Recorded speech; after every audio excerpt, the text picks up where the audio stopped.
You ready? I am.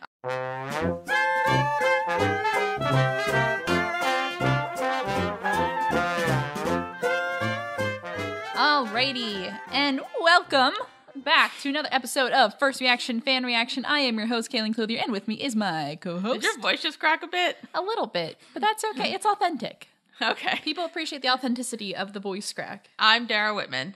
Yes, and we are back with another episode of The Legend of Korra. We are on book 3, if you do remember, and these are episodes 3, The Earth Queen, and episode 4, In Harm's Way. Yes. All right, let's get started with The Earth Queen. Woo! Yet a little synopsis on that. Mm-hmm. All right, so where we last left off, we were looking for some airbenders. Yes. We were, our team Avatar, they were on an airship searching the Earth Kingdom, looking for airbenders, and their last stop was the lovely city of Ba Sing Se. Everybody's favorite city. Everybody's favorite city. Except for no one. Except, yeah, nope. And so the Ba Sing Se is currently ruled by the Earth Queen. If we remember in the last series, we had an Earth King. Who I'm kind of liking more than this Earth Queen. Yeah, well, the Earth King, he was just like a chill dude. He really didn't know anything that was going on in the city. He was just an idiot. He was an idiot. Like, And this woman is just, she's just a bitch. she's a little more involved, but she's kind of a not great person. I know, that's why I said bitch. Yeah, well, that she is. Mm-hmm. That she is. And so as we are flying over Ba Sing Se, we are kind of reminded of the class system that is installed in Ba Sing Se. So there's like sets of rings. There's the lower ring, which is where people have which is very like poverty stricken, not very clean, not a great place to be. No. That's where all those people live in the lower ring. Then you have the middle ring. I guess that's kind of what you would consider like a merchant class, and then you have the upper ring, which is full of the upper class people, and that's where the royalty is. Yes. And so, I know when we were watching it, you were like, "What?" And I was like, "Yeah, I remember with the rings have a class system." And I'm like, nope. Yeah, I guess that wasn't really explored as much in the last series, It but wasn't it's even definitely explored like this much. They were just like pointing it out. well, it's there. I mean, that's a lot I think you can get into, and that's not really where the plot was. I mean, I don't really care all that much. Yeah. I mean, do I wish, like, probably, Ba Sing Se could get some good leadership? Yes. But, I mean, nobody really cares about Ba Sing Se. So, the airship, the big old airship that they are riding, docks by the Earth Kingdom Palace, and Team Avatar gets off, and they are greeted by the Grand Secretariat Gun, who starts telling them basically like all the things they can and cannot do in front of the queen. This is very different than Republic City because they still very much have that monarchy in place. They, you can't do certain things in front of the queen. You have to bow. You have to eat a certain way. A lot of rules. And Korra isn't really fond of that. She doesn't really like rules. I thought that the Earth Queen and Korra got along fantastically. Yes. It was great. They Yep. were both pleasant to each other. Oh, yes. They're both, as we all know, they're both pleasant, mellow people. Definitely. Yep. That's exactly what was going on. So You can just, like, tell, like, the second that this Earth Queen talks. I'm just like, Korra's gonna punch her at some point. oh yeah, I mean, her establishing character moment is she is reviewing the topiaries in her garden and basically complaining about every single little detail. She's very kind of hoity-toity, very, very much like that high class, very royal citizen. She's decked out in very luxurious robes, covered in jewelry, and you can tell that she's not the most down to earth of people. Took me a while to figure out if she was a woman. Yeah. She just had, like, a lot of makeup on, and, like, She has a very kind of harsh she kind of face. looked like a drag queen, so I just wasn't Oh my sure. God. Like, I like drag queens, but, like, they're really, like, over the top, which is, like, I mean, like, Oh, no. good for them. Yeah. I love Yeah, it, but, okay. like, that's what she looked like. You know what? I'll buy it. She's like Ursula. Oh, yeah. Ursula was based off a drag queen. I know. I love Yeah. that so much. And then, was she based off Divine? Or is it another drag think queen? so. Okay. Yeah. And so, yeah, I mean, they're already, so the Earth Queen and Korra are already kind of on a wrong foot here because the Earth Queen blames Korra for basically everything that her past lives have did to the Earth Kingdom, which, if we remember, well, this is more touched upon in the comics, but is kind of mentioned in the show that the Fire Nation during the 100-Year War annexed parts of the Earth Kingdom for their colonies, and that land is what later became Republic City. Oh, I thought that this was like when Zuko and Aang did that after the. Yeah, well, what happened is like the 100-Year War, and then they were so. This is definitely touched on. What was it? The Promise, if you're like the comics, but I have some mixed feelings about that. Yeah, so during the 100 Years War, Fire Nation came to the Earth Kingdom, and they took certain pieces of land, made them into colonies. Okay, they colonized, good old, empirical style. But then after the war, there was all these like Fire Nation citizens there, so they're like, well, this isn't really Earth Kingdom territory, but it's not Fire Nation territory anymore, so what do we do with it? So that's where the United Republic came from. So like where Republic City is. Yeah, I was gonna say that really wasn't like past lives. That was the Fire Nations with a little bit of past lives. Yeah. Also, hey Earth, but Aang was responsible for turning that into its own republic, which I'm cool with, by the way. Yeah. Hey. Also, hey, remember when your avatar, who was an Earthbender, killed a guy? That was great. God, and it was clear. She's like, no, I killed him. I killed that guy who was a bad guy. Yeah, he wasn't like part of Ba Sing Se though, so I don't think that really falls under the Earth Queen's jurisdiction. I don't know how the Earth Kingdom works, guys. Anyway, Does anybody? Well, it seems more like a city-state. Let's go back to where King Boomy was. Yeah. Can we go back to Amashu, please? I mean, he's probably dead by now, but like, oh, he's definitely dead. The dude was like 113 years old. But he's probably got some maybe got some no, does he have grandkids? I don't know if he had kids to begin with. Grandkids. But we have Boomy now. That's true. And he named his own kid Boomy, which was lovely. Anyway, I don't even know where I was going. So Earth Queen and Korra don't really get off on the right foot. And she's just basically complaining and being terrible.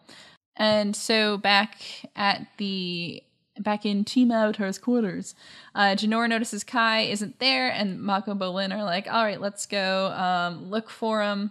And then Korra is asking the Earth Queen about finding airbenders, but the queen is like, I'm not really going to help you out with that. She's like, how'd you know that they were airbenders here? Like, how do you even know that? And she's like, we heard reports back in Republic City. And she's like, okay, all right, not really buying that, but all right. But maybe you want to help me with something first before I help you with these airbenders. And so they go on a heist. They basically, Korra like very begrudgingly agrees to help the Earth Queen. They're getting a tax shipment from a vault located in a town right beyond the city walls, where some quote-unquote barbarians have been stealing this tax money and those fiends. So back with Mako and Bolin, they are looking for Kai. They're looking for his name is Dodger. His name is Dodger, yes. And we can see that he's a Dodger because he's using his airbending to steal some money from folk. I mean, Kai is he likes the shiny stuff. He's like a bird. He sees something shiny, he's like, gotta have that.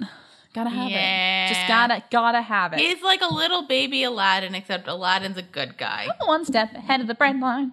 Da, da, da, da, da, da. Yeah, but I don't know the thing. Aladdin doesn't like steal your money just to steal your money. He steals bread because he's hungry. Yeah, that's true. Kai is just like shiny things. So Bolin and Mako are trying to hunt Kai down, and a whole chase scene ensues where Kai is just all kinds of dodging. That's like the dodger he is. Just like the dodger he is. And so there's some kind of trick. Mako and Bolin get caught in a monorail. Car, and they can't get out, and Kai manages to slip away. Monorail! And the monorail takes them all the way to the lower ring. And Mako and Bolin, they try to get a train back, but they need passports and tickets, and they don't have any money because somebody stole their wallets. Why did Korra steal their wallets? That just seems weird. Like if she needed the money, she probably could have asked, or like probably would have gone to Tenzin first. True. I mean, hey, sometimes you just gotta steal money from your friends. That's true. She's been having a rough day. That's why I just took $32 out of your wallet. Anyway, I don't have $32 in my wallet. And don't say not now. You don't. That's not the point. Well, now you don't. I didn't before. I don't know how much is in my wallet right now. I know there's some money in there. Oh my god. I'm not worried about you stealing it though, because I've been staring at you for like 2 hours now. Who, me? Plus, you're probably terrible lying when it comes to if you stole something. That's true. I am a terrible liar. Anyway, so Mako and Bolin are gone, and Korra and Asami decide that they're just going to get the tax money themselves. Yeah. And wait, did they ask where they are? Or they just like... I think we were talking over this part. I think they're wondering where they are, and then they just decide they're like, all right, we're just gonna get it ourselves. But it leads to some more Korra and Asami time as BFFs. I am so happy. BFFs, so happy. You don't see many like girl friendships anymore on television. No, well, I don't think you just see a lot of girls interacting on television. Probably Sex in the City. That's a good point. I heard this was actually really good. You know, I've never actually seen Sex in the City. I've seen the movie. It wasn't good. No. But I heard the show is actually really good. If you're a Sex in the City fan, tell us if the show is genuinely good. Yeah, let us know. I heard it is quite good. I kind of want to watch it. All I know about it is people get mad about the ending, which is like every show. I know how it ends. It didn't seem that bad of an ending, though. It's like everybody gets what they want. Oh, okay. I don't mind that. I say that. I don't really know, guys. Sex in the City, the movie was pretty bad. I don't really remember it. So that was pretty bad. I haven't seen the second movie, which I heard is worse because they try to be political. All right.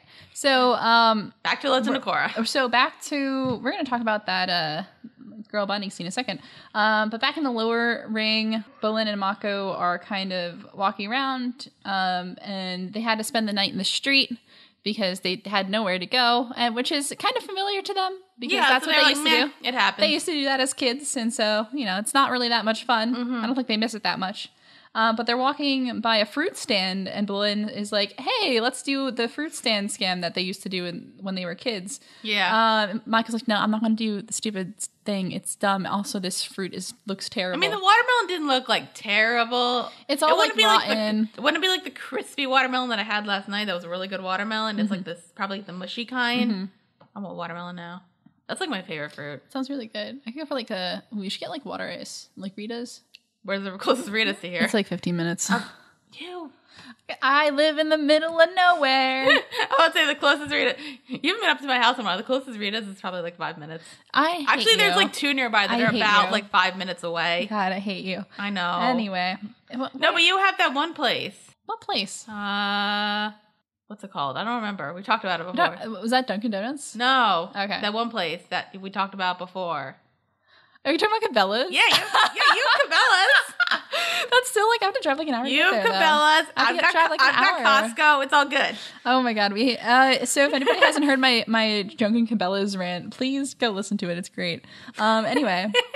I love when we get on tangents. It's great. Oh my goodness. I just made somebody listen to that last night and they enjoyed it. Anyway. Was it your brother? No, he already listened to that. Okay. It was my one friend from back home. Anyway. God, what are we even talking about? Anyway, fruit stand. Yeah, well, this fruit looks terrible. Like, it looks like it was, like, watered with, like, polluted water. Yeah, but, like, even with, like, if you're at, like, a crappy fruit stand, like, there's probably, like, something decent. Maybe. I've seen crappy fruit stands, like, when I've, like, been away. Mm-hmm. There's usually something decent. But, so, then this guy who's running the fruit stand, he pops up, and he's like, he's a bro dude. He's a bro-y kind of dude. But he's a nice kind of bro-y dude. I mean... Yeah, I mean, later on, I think he gets nicer. Yeah, nice bro-y dude. Context, this character is voiced by Greg Sipes, and that, I think, explains everything. For those who aren't familiar with Greg Sipes, he voices Beast Boy in Teen Titans. That is also the original Teen Titans and Teen Titans Go.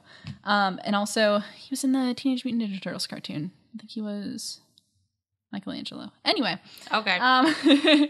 So he's like, hey, what do you mean you don't want to steal this fruit? This is some quality fruit. So he's like, do you want us to steal it? Like, do we steal that? Do we not? I mean, I'd be offended if I ran a fruit stand and somebody said, like, your fruit's not worthy to steal. I know. That is kind of offensive. I know. That's like... That's insulting. And then he's kind of like, yeah, you want to fight about it? And, like, shows his muscles. And I'm like, they're benders. So they get kind of in a little tussle. But the guy at the fruit stand, whose name is Tu, his father, Chow, appears, and he's like, hey, it's these guys. And they're like, huh? It's Mako and Bolin. You know Mako and Bolin. By the way, they're your cousins. What a coinky dink. What? what a coincidence that we would find them. Yeah. Well, they knew they lived there. Yeah, so it was remarked in an early episode that Ma Bolin's father's side of the family is from Ba Sing Se, like their dad's from Ba Sing Se. And so they're hoping that they could find the family. It turns out we found the family. Yeah, you know what's weird? I think I for a while thought that their dad was a firebender. Yeah, because the scarf. Because the scarf and because Mako was wearing it. Yeah. So I assumed that was the firebender and that his mother was part of an earthbender family. Yeah. But nope. Is that like you're not allowed to like mix the bendings? It was probably like I don't know like canonically, but like I always kind of headcanoned it like like back in like 100 years ago that was like a big no. But now it's like, well, United Republic is very like a melting pot. I guess technically Qatar and Aang were different bending. Yeah. Well, technically Aang could waterbend. Well, no, but just like nationality-wise. Yeah, they procreated, so it's fine. They had babies. I just didn't know if it was like you can't procreate. Not like wasn't like outwardly mentioned. Well, it seems like there was a bit of problems with the family. I guess I don't know. I got confused with the what? With their family. Whose family? Mako and Bolin. Oh, what about their family? Just like no, it seemed because for a while I was kind of confused. Like, so why didn't they have any contact with their family? Oh, yeah, like that kind of thing. Yeah. Apparently, all their family just lives in one house. Yeah, I mean, this is the lower ring. Like, it's like they're probably living in not the best conditions. So they got to do what they got to do. True. And so it's not meant to be very nice. Yeah. And they mentioned. The one guy mentions too that they don't really know what it's like.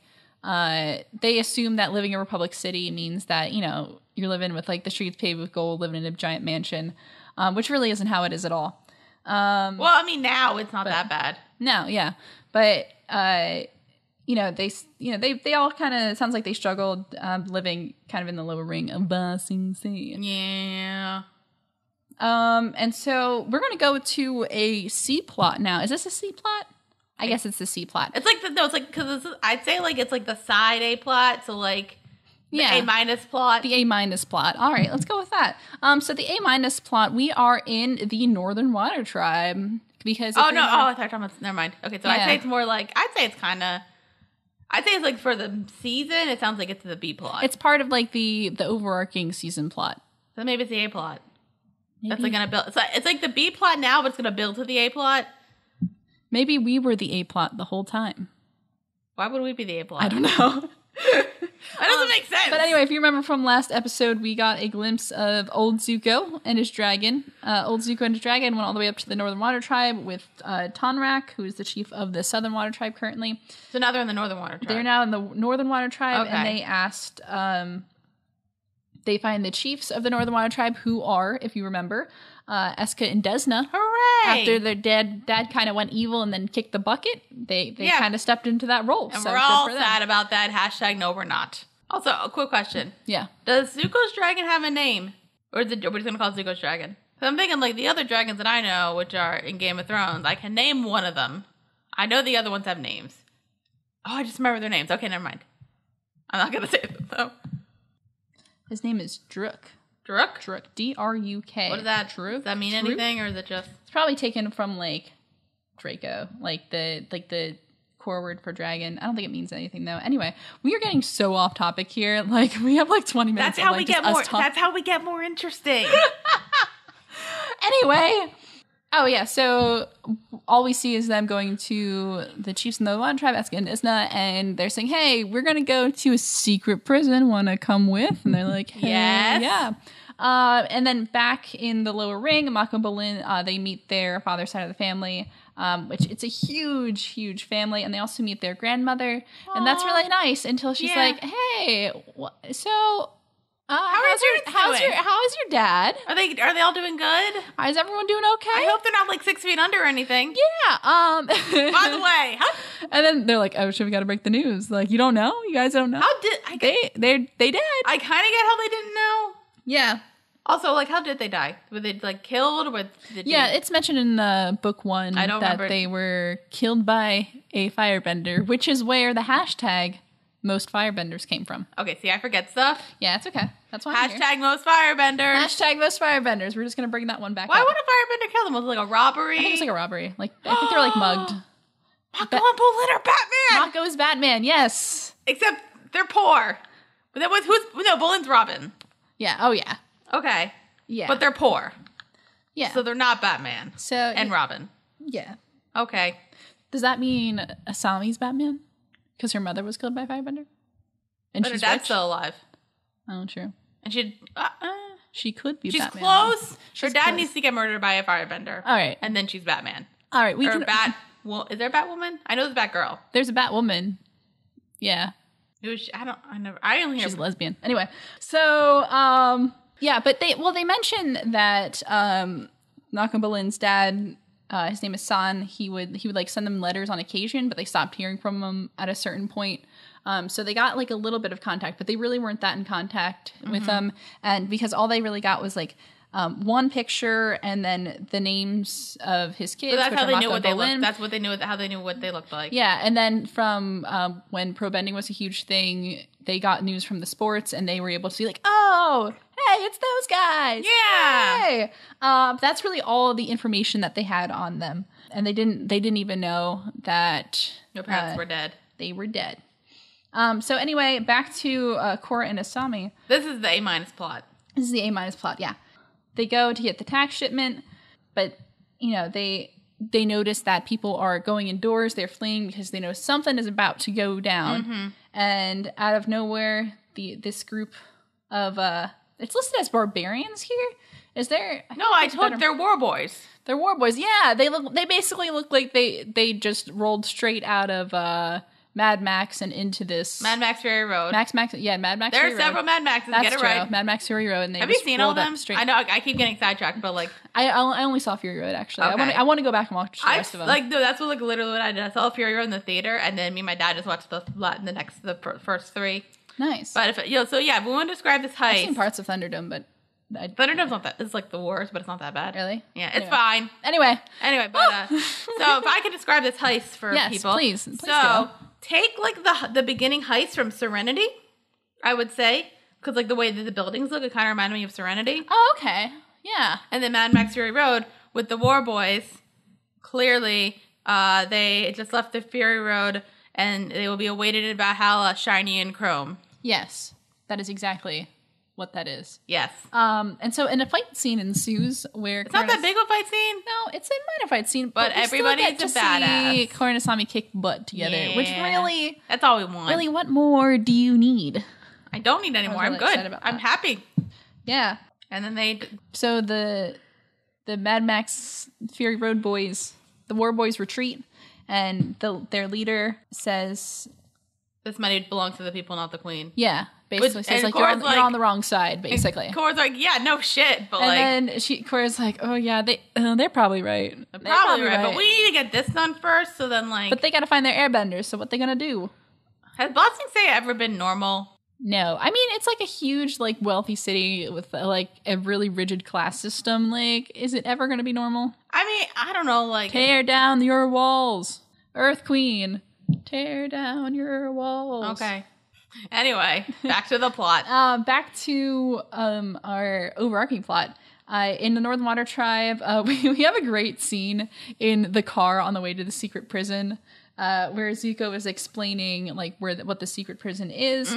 It contains a woman named Pili, who's a firebender. Oh, Pili, her name? Pili. It's P''Li. Okay. Pili. She's lovely. And she's a combustion bender, if you remember Combustion Man from the first series, or Sparky Boom Man, as I like to call him. Sparky Boom Man. I love Sparky Boom Man. Who can firebend with their mind, can create explosions. That's what a combustion bender is. And then Zuko casually mentions that he hired the combustion guy to kill the Avatar once, and he's like, "Yeah, it didn't work."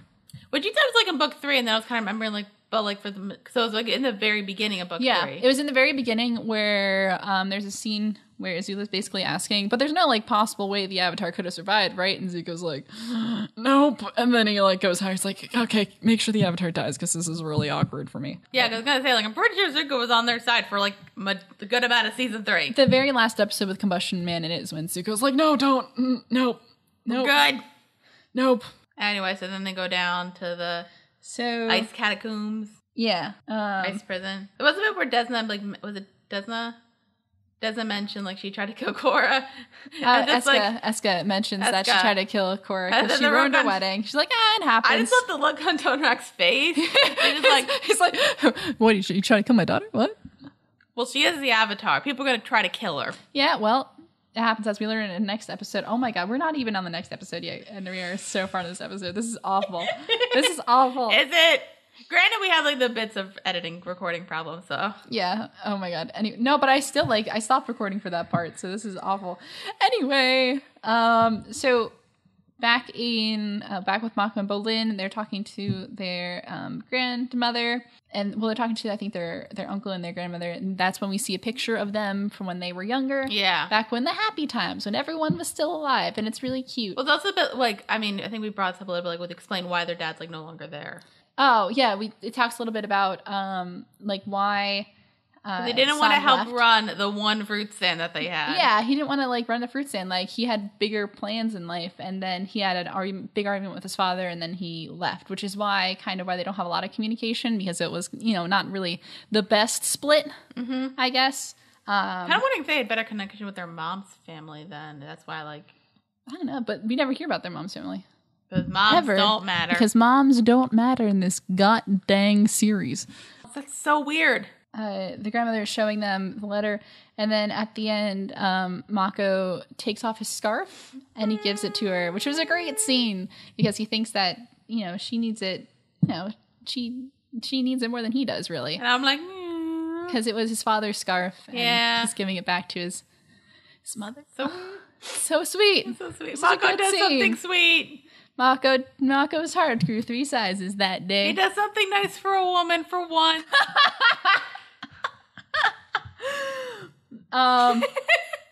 So back with the Earth Queen, the Korra and Sami come back and they have like the tax shipment. So Korra's like, okay, airbenders, Ba Sing Se. Yeah, let's go. Let's go. And Earth Queen's like, oh no, we don't really have any airbenders here. I made the Daily look and there's no airbenders. No, none. Sorry. Sorry about that. And she's like, and she kind of goes a little, Korra is not very happy. She gets angry. She starts going on a, this is tirade. Going on a tirade? Yeah, basically. She starts calling the Earth Queen out on all her bullshit, basically. Yeah. So, well, okay, go ahead. Finish the point. And she's like, I'm going to stay here till we find airbenders. Like, screw you. Like, no. Like, you can't just be all doing all this stupid with your money and taxing your citizens for your stupid palace. And then the Earth Queen is like, So she's like, leave. She orders Korra to leave. And Korra kind of marches out. I have a question. Yeah. Mainly. And you can cut out all the other tangents if you want to, but this is like a real tangent that I'm like genuinely curious about. Okay. What's up with Ba Sing Se? Like, why can't they just get along with everybody else? I don't understand. At all. Like, hey, like, like your life and like you wouldn't be in so many wars would be so much easier if you just got along with everybody else. Like, why can't they? Yeah, but Dara, there is no war in Ba Sing Se. I get that.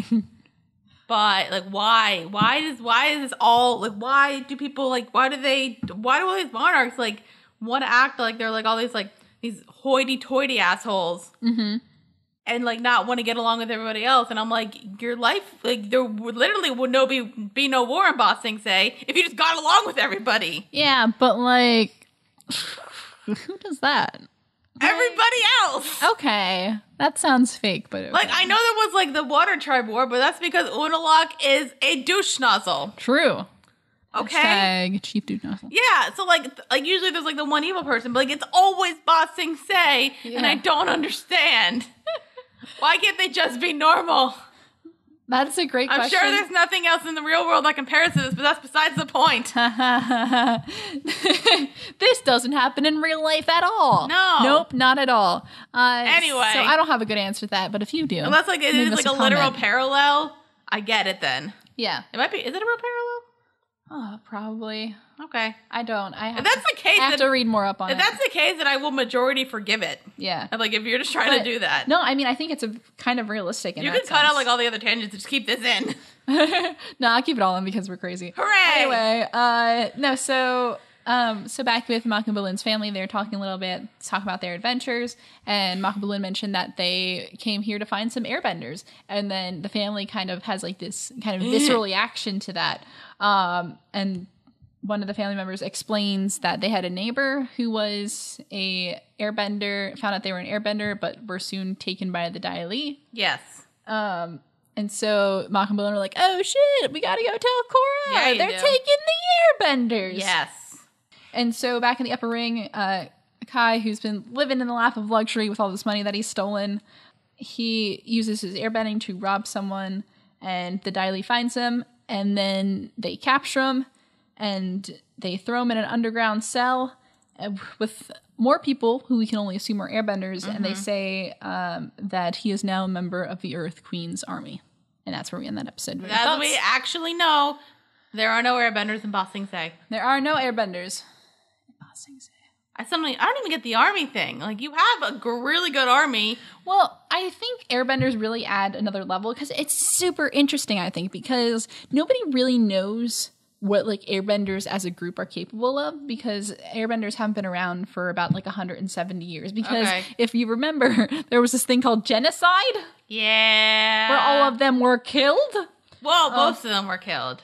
And even then, airbenders have always been pretty peaceful. Yeah, they've always been pacifists. They are just, nomads who really don't fight. But if you think about it, air is like everywhere. Like, it's a super powerful.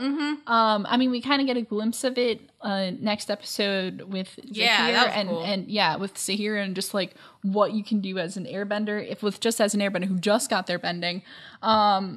And yeah, they're just it's a super powerful group, and you don't really know what they're fully capable of. So why wouldn't you want them in your army? Like, damn, that's true. Like, you can do a lot of stuff. I just don't like the Dai Li at all. No, the Dai Li is terrible. Dai Li, sorry. Yeah, no, you're good. You're good. The Dalai Lama, the opposite of the Dai Li. So yeah, like, why wouldn't you want an army of those? I don't advocate for that. I'm not saying that you should have. Well, I mean, like, you could have a consensual army of them. Well, yeah, if they joined up, but they didn't. Nope, they were kidnapped. Yeah. So, what are your thoughts? I was gonna say, do you want to? I mean, I liked it. I like this so quite a bit. I was gonna say, since like this episode's going on, you just want to like jump into the next episode, and then we'll give like a full opinion thing at the end. Yeah. I mean, these episodes flow pretty well from one to the other. So when we come back, we're gonna talk about the next episode, In Harm's Way. Stay tuned.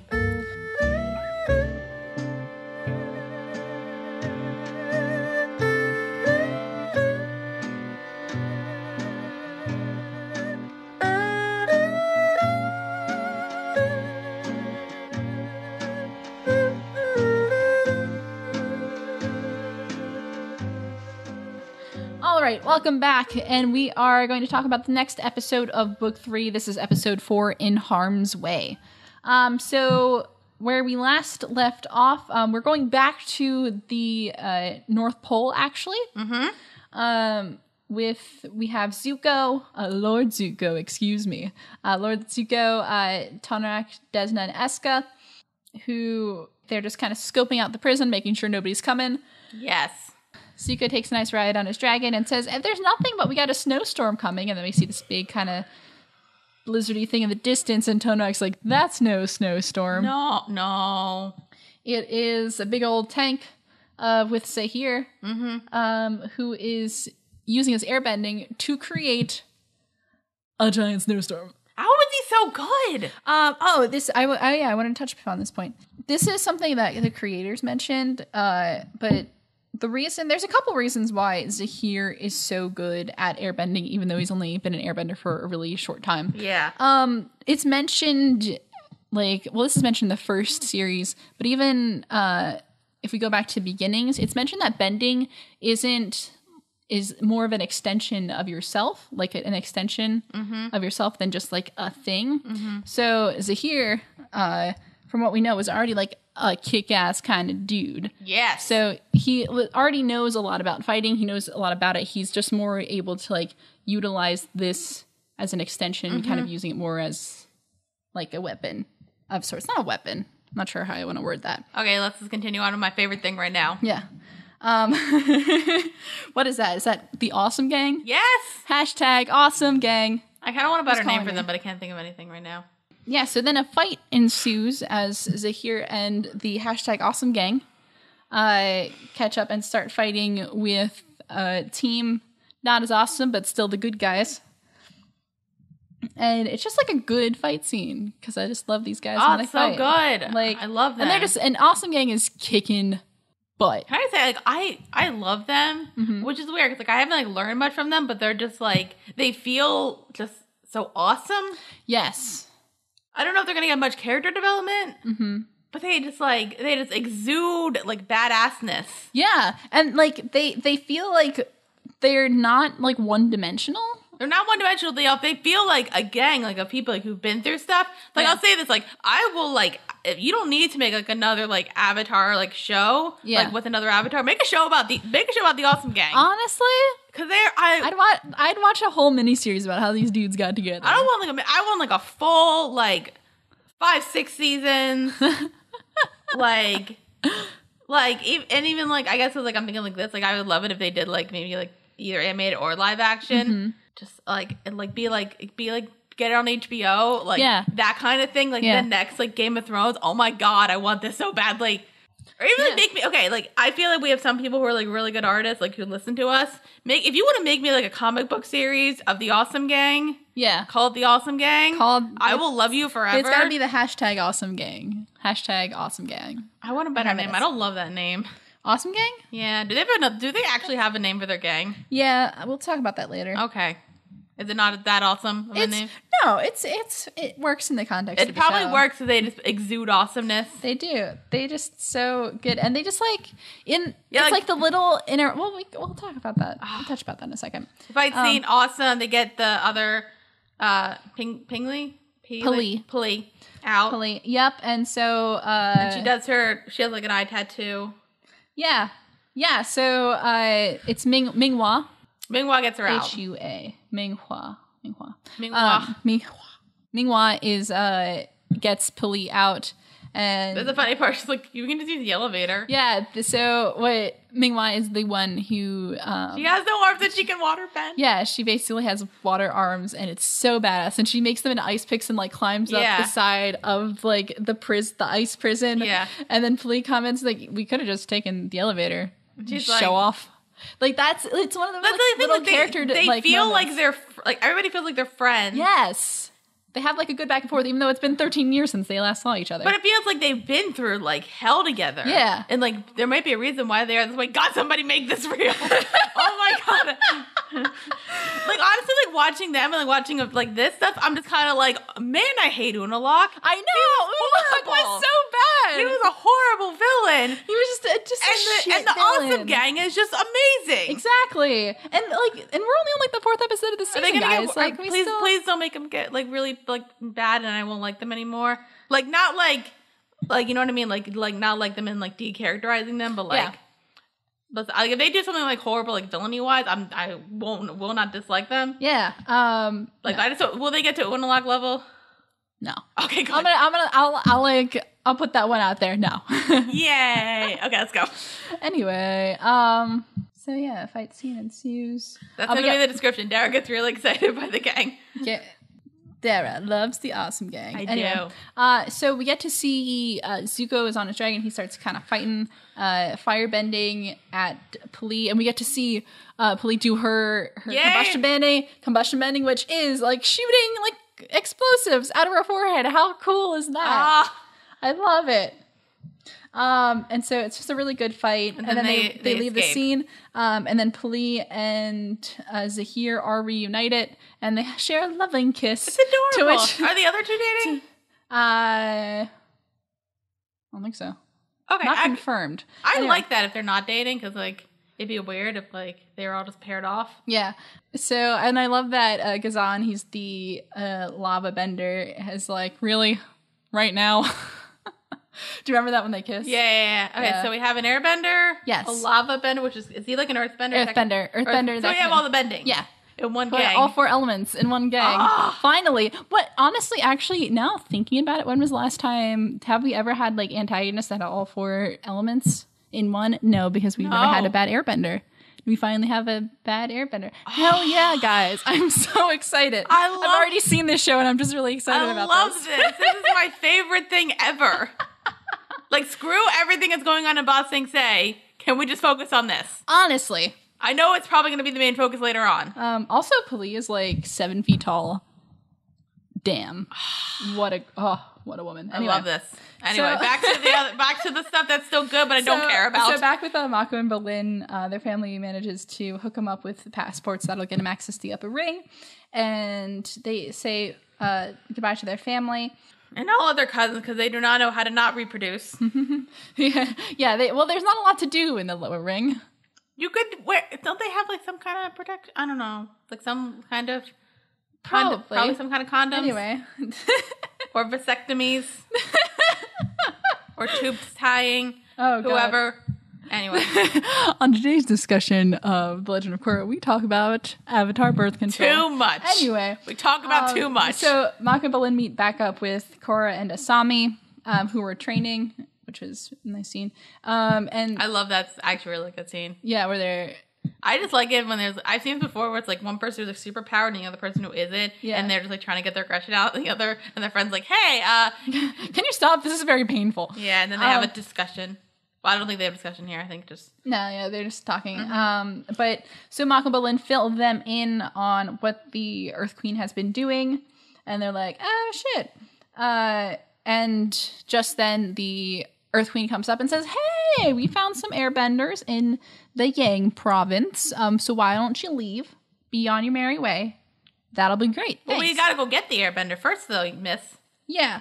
And so they try to make an excuse. They come up with an excuse that their airship needs some repairs. Actually, to be fair, Asami comes up with the excuse. Asami comes up with, because she is here to save the day. Love my life, Asami Sato. Anyway, so so they manage to stay and they come up with a plan to rescue these airbenders. They just have to find them. Yeah.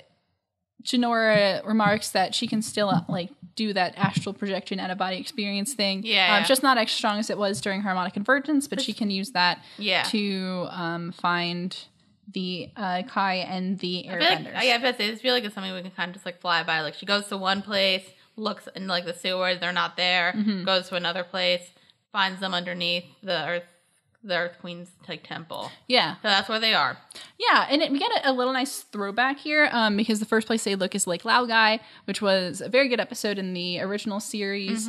And then they talk about the catacombs. So we're kind of, I think both of these episodes we kind of touch upon. You can see it in the background and how some the angles that we kind of revisiting certain places that the original gang was at. And that's cool because with a lot of time we were in Republic City in the South Pole in the last couple of seasons, and these were places that the OG Team Avatar was never really at. Yeah. Because one, Republic City didn't exist, and two, we were only in the South Pole for a total of not 5 long. minutes. But also, it's easy for Jinora to find Kai because they have a connection. Korra's like, "Hey, I know you guys have a connection," and Tenzin's like, "What? What do you mean a connection?" I love that. It's just it's not like a bad thing. It's just kind of like a dad not wanting to accept the fact that his daughter is almost a teenager.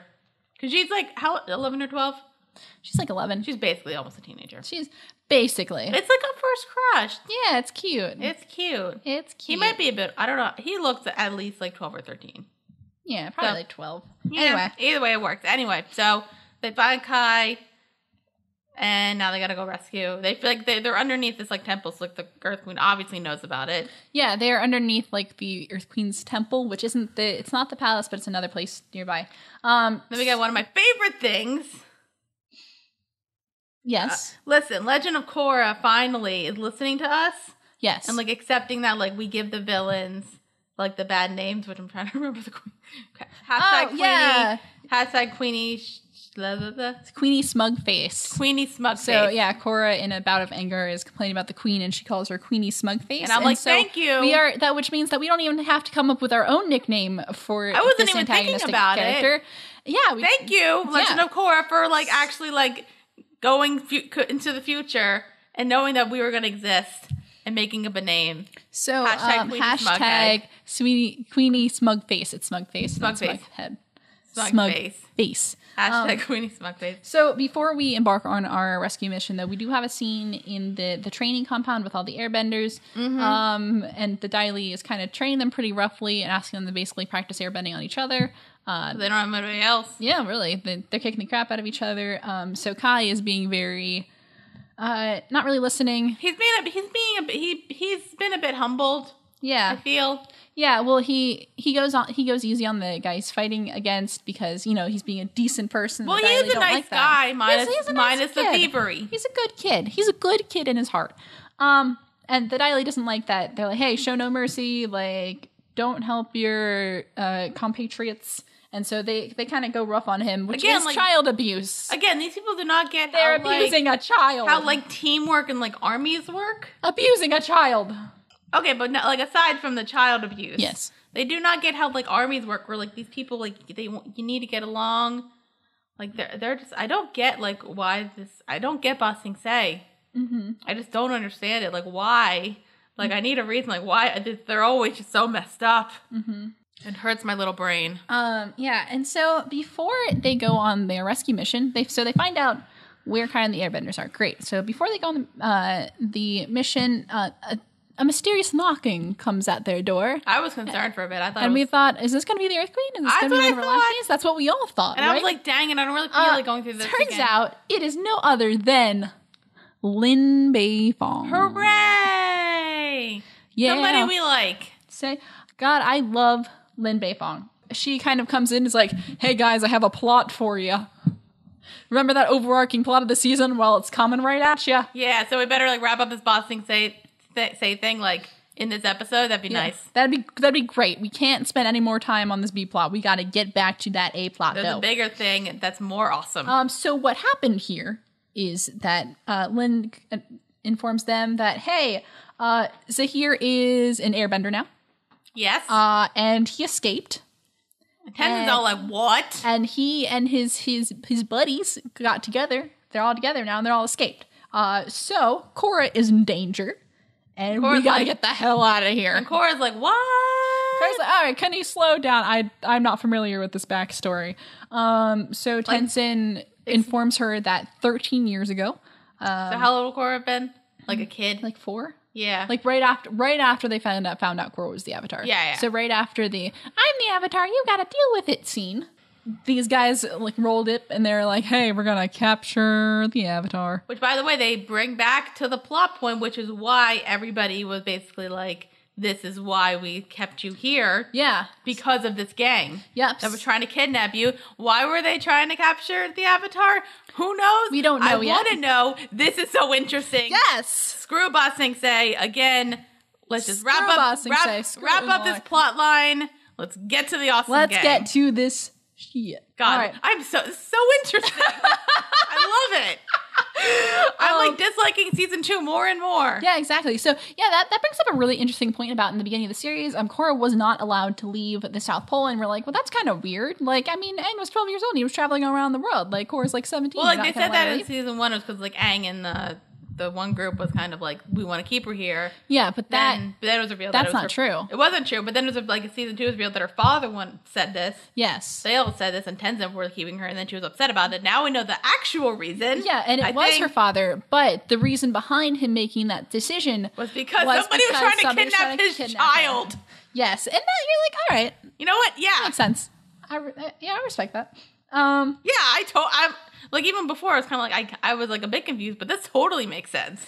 Makes total Somebody tries to kidnap your child, you're going to do everything to protect them. Yeah. Even if they are the Avatar. Mm-hmm. Okay, let's wrap up this Ba Sing Se crap. Yeah, but then, so Lin is like, all right, just go save the airbenders, and then we got to get the hell out of here. Which kind of proves my prediction. I'm like, this is going to get wrapped up in the next episode, isn't it? Yeah, at the end of this episode. That's what I meant. So we have a prison break scene. A Team Avatar breaks in, and some of them go to look for the airbender. Some of them go to look for Kai. And then Asami and Lin are waiting outside with the airships so they can escape. So Korra and Tenzin find the airbenders and say, okay, let's get out of here. Which means that they were not smart like the other people were. They did not hypnotize them at all. Yeah, what's up with that? I guess they had to do away with that program. I guess they saw to it. And once Long Fang was out of there, that program was long gone. Anyway, anybody remember Long Fang? Voiced by Clancy Brown. Anyway. Wasn't Clancy Brown in this season? No, he wasn't. He was in the first season. Yeah. Yeah, he was Yacone. I like Clancy Brown. Good. He's a Kurgan in Highlander. He is Mr. Krabs.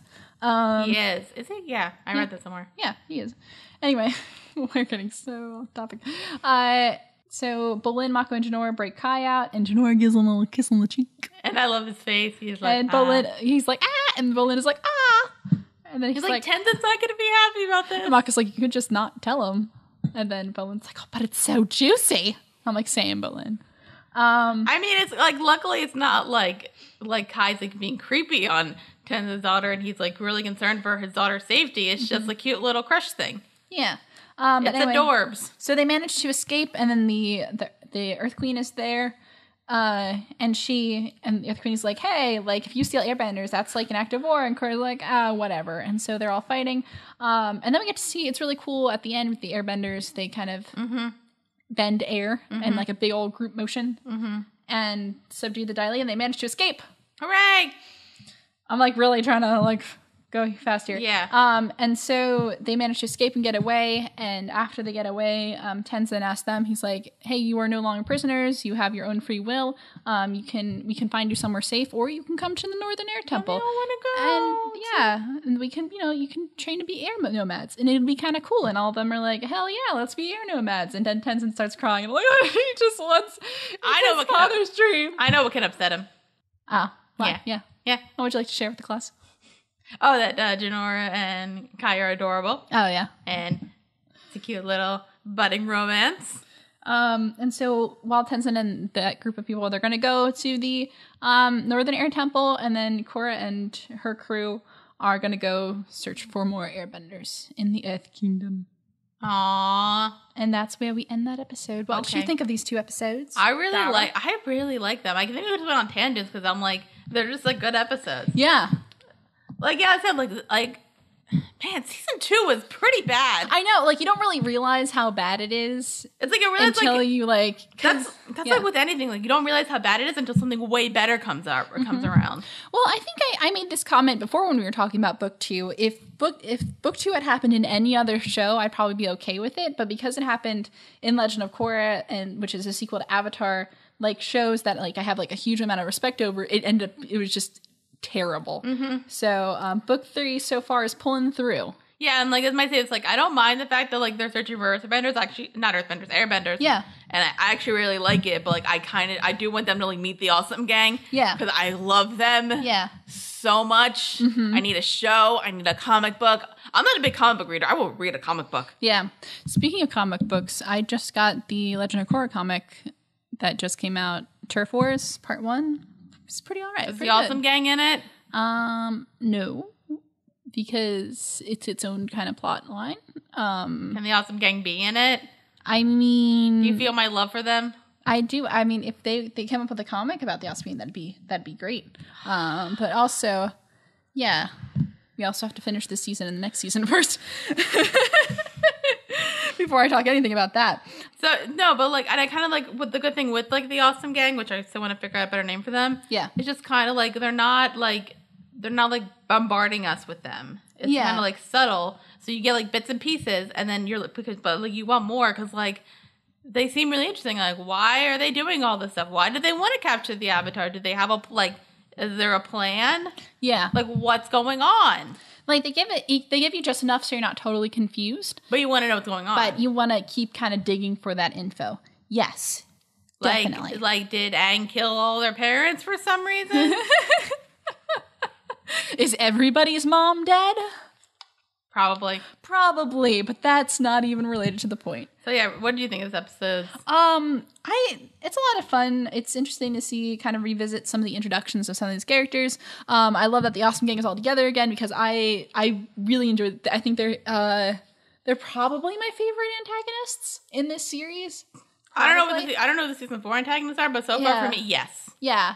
I do like the season 4 antagonists, but I really like these guys a lot. And they're just like really interesting characters, and they're so much fun to watch fight. Like I have so much fun with these fight scenes. It's really creative. Like, the way that everybody, like, who would have thought of like lava bending and like the water bending with no arms? Exactly. It's like, it's so interesting to watch. It's creative. It's fun.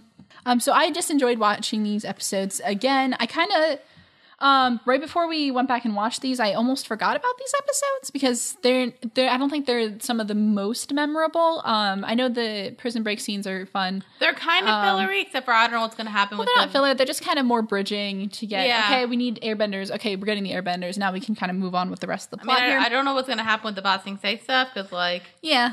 I don't know if there's actually going to be a war. Again, why can't you just get along with everybody else? Like, do you need to always constantly be at war with everybody else? Like, what's the point? Yeah. We get the Earth Queen, who is an character. Hashtag Queen Smugface. We get some fun with that later. Oh, I want to make a brief note. We were talking in the commentary a little bit about not being able to firebend when it's super cold. You're like, oh, you can just like heat it up. But like, if we remember back to episodes in book 3 of the original series, the Boiling Rock, one way they punished firebenders was putting them in the cooler, which was like a big old frozen chamber. Yeah. So being cold really inhibits firebenders, which is why they threw Plee in a giant and that made sense to me because I figured like you could just melt it, but I feel like if you are cold enough, you're not going to be able to. So I'm fine with that. Yeah, I just wanted to make a line back to the Boiling Rock episode because I was really proud of myself for remembering that. You know what I really enjoyed actually in these episodes? I thought the dialogue was good. Yeah. The dialogue was kind of like, it was casual and fun. Like we weren't just talking about plot constantly. Like there were little moments where it was just like characters being people. For example, with some of the little quips and exchanges with the Awesome Gang, like the show off and like the really right now kind of stuff. Also with Bolin is usually really good with those. Has like the scene where he's like kind of trying to move his way past the cars like during a chase scene. But yeah, the dialogue felt like super like natural in these episodes, and I really enjoyed that because I wasn't thinking about it before, but it kind of came out, and I love when characters can just like be people. Yeah. No, I agree. These are really good episodes. Yeah. So, all right. Any other thoughts? No. Cool. Well, it looks like it's that time, Dara, where we move on to dun dun dun the comment corner. Okay. So this one we're gonna be reading a tweet sent to us by. We read this person's tweet before. They tweet some very nice things at us. This is at Badger Trout, whose name is. It's Nice or Ni-S. I can't tell. If you can please help us out with the pronunciation on that. Capital N, lowercase e, and then capital S.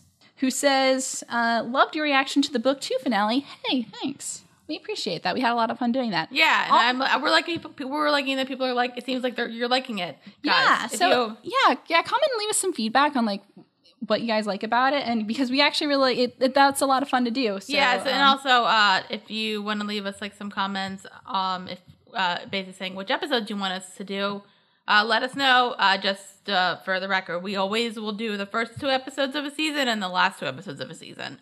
Yeah, so those are always definite. But if you want us to do something in between, let us know for I guess not the rest of book 3 because we're recording this in bulk, so we won't be able to do it. Yeah, and I can't think of any. There's only like one episode that I would think about doing it for, but even then, I think the finale would just be better. Yeah, if you think of it for like book 4 or when we announce the next show that we're doing, which we already know what we're doing. Mm-hmm. That'll be fun. So back to our lovely tweet. It says, also a question, which element would you each bend if you could choose any? It's a great question. It is. Thank you. So Dara, I saw you were thinking about this. Because I had some questions about this because it might just be me overthinking. No, let's discuss. So like, if I can bend a certain thing, can I live in like where I am now, or do I have to like be wherever this bending power is? Well, it depends. I think you can choose just an element to bend independently, but if you want to have a separate answer for a place you would rather live, I'd love to hear it. Okay, so if I could live where I am, it would bend. Ooh, wait. What? So before you guys listen to this, leave us a comment which elements you think we would bend, because I'm really curious if what we're going to say is going to align with our personality. Because I'm really curious to hear. Anyway, go on. Okay, yeah, leave a comment because then it would be interesting. So yeah, so pause, leave a comment, unpause. Yeah, or start typing it and then see like what you thought versus what we are actually. I'd love to hear it because I'm really curious. Okay, so if I could live like where not like in America, basically, I'd be water bending. Okay, because like it's kind of like Tai Chi kind of thing and like mellowy, and I think because I've taken a couple BuzzFeed quizzes where they said I'd be a waterbender. Oh yeah, I feel like that fits for me. Okay. And the only problem, like my thinking was like, if I had to live where like waterbenders live, it'd be really cold, and I don't like. I hate cold. Or you could live in the swamp. Remember the swamp? I don't want to live in the swamp either. No. So if I had to live in like if I had to live in the Avatar universe, then I'd probably be an Earthbender. Okay. Because I could live not in Ba Sing Se, because fuck Ba Sing Se. Fuck Ba Sing Se. But like you could live anywhere else, basically. Yeah. I'll live in King Boomy's kingdom. He seems Amashu? Yeah. Yeah, Amashu's a pretty good place. I'd live there. They have like the nice like shoots. Or I'll just stay in Republic City. Yeah, Republic City's a nice melting pot. Yeah. Lovely. It's like New York. So those are my picks. And Cailin, go. Oh, okay. I would waterbender. I've had this answer for years now, and people I know usually agree with me. Definitely I would be a waterbender. Oh yeah, I'm pretty go with the flow. Just like Water tribe. Didn't you want to get that tattooed on somewhere on your body? Yeah, you remember that. Yeah. I did. Yeah, guys, I want a water tribe tattoo actually on my body. I saw a really cool one with that had like watercolors in it. I would I want another tattoo. I do have a tattoo. I always forget that you have a tattoo. Because it's like literally on the back of my neck and my hair. Was that one with your sister? Yeah. Yeah. It's like literally the only one I have because I have not thought of another one yet. Yeah. But like I want it on like the back I have it on the back of my neck, and I have long hair so nobody sees it. Yeah. Unless like I'm like doing something with my hair and then they notice it. Mm-hmm. I just want like a bunch of nerdy stuff tattooed on me because they made me who I am today. I know. Same. Avatar is one of like a huge influence for a lot of things I do today. Anyway, but I do really want a water tribe tattoo. I want to like right on my arm right there. That'll work. Yeah. Awesome. Anyway, but yeah, definitely a waterbender. If I had to choose a place to like be like in universe to live though, I'd be cool with airbending. Yo, think about it. Airbenders, they're peace loving. They all get flying bison. They all have air gliders. They can fly around. And, like, you get some sick tattoos. Here's the thing. And they're pacifist and they make nice fruit pies. I don't really mind the vegetarian part. Like, they're super peaceful and they're nomadic. They move around a lot. Like, dude, that is the dream. Yeah, here's the thing with me. I don't want to be a monk-like. Oh, I would love to be, yeah. I don't mind being vegetarian, but, like, I would really miss chicken. I love chicken. Oh, true. I would miss chicken. I hate flying. You know me. Yeah. I hate flying. Yeah. If I'm like on a plane, you've been on like a plane with me like once or twice. I'm kind of a bitch when I'm flying. I hate not that bad. I think I've gotten worse. I just hate it. Oh, really? Well, like, cause like basically like senior year, I was like doing a lot of traveling. Yeah. So I did a lot of flying on like really long flights. I hate it so much. Mm-hmm. So yeah, I don't really want to do that. Yeah. And I just don't really feel like. And I would want to choose my tattoos. I don't want to like get one forced upon me. Mm-hmm. That's like not that good looking, and that was my giant blue arrow. I just don't want to be a monk mainly, right. or fly. I'm down with the monk life, like but yeah, no, but even and they don't get technology either. Oh, that's a good point. the no internet would be really hard. I know. I would have to bargain with some people for that one, but. Get your own. No, because then, but it could be like when you're like a monk in Doctor Strange and you get Wi-Fi. Oh yeah, they had a Wi-Fi password in that one. Yeah, that's good. All right, sign me up, guys. This episode's long enough. All right, okay. Well, thank you for that question at Patrick Trout. Yeah, thanks for the question. If you guys have any more questions, we were thinking about doing a Q&A, but we're not sure if we have like enough people listening yet. Oh, hey, don't say that. We have plenty of people listening. We do. But if you have some questions, a lot of questions like that, or really specific questions about the series, and you like us to do like a Q&A about it. We think about doing a Q&A after the end of Legend of Korra. Yeah, we probably touched upon Firefly stuff too. I think we talked about. Yeah. So if you have Firefly questions too, definitely leave them for us. If you have theories about what our next show is going to be. Ooh, yeah. Let us know. BT Dub, since Cailin picked this show, I'm picking the next show, and I get the power back. I know. I'm going to miss that power. It's a great power. Isn't it so nice? So nice. Anyway, we are running super long here. So I feel like this is a good episode, though. It's good, though. I had a lot of fun doing this one. So, well, that's all the time we have today for First Reaction, Fan Reaction. Don't forget, you can follow us on all kinds of platforms. You can like us on Facebook at Witty Close Productions. Follow us at Witty Close on Twitter. Email us at wittyclose@gmail.com. Follow us on Patreon, Witty Close. You can subscribe to us on iTunes. That we are Witty Close Productions on there. You can, give us a comment, review, and rate us. We would love to see it. We can read some of those on the show if you are so inclined. Yes, please, and thank you. And if you're listening to us on any other platform, don't forget to subscribe to us on YouTube. Give us a like and a comment. We read all those kinds of comments on this show. So we would love to see them, and we love the feedback. So that sounds like that's all we got for today. Join us next time as we review. We're still on book 3, and we're going to talk episodes 5 and 6. The Metal Clan and Old Wounds. I'm so excited. Okay. So I'm your host, Cailin Clothier, and with me is my co-host, Dara Whitman. Peace. Peace.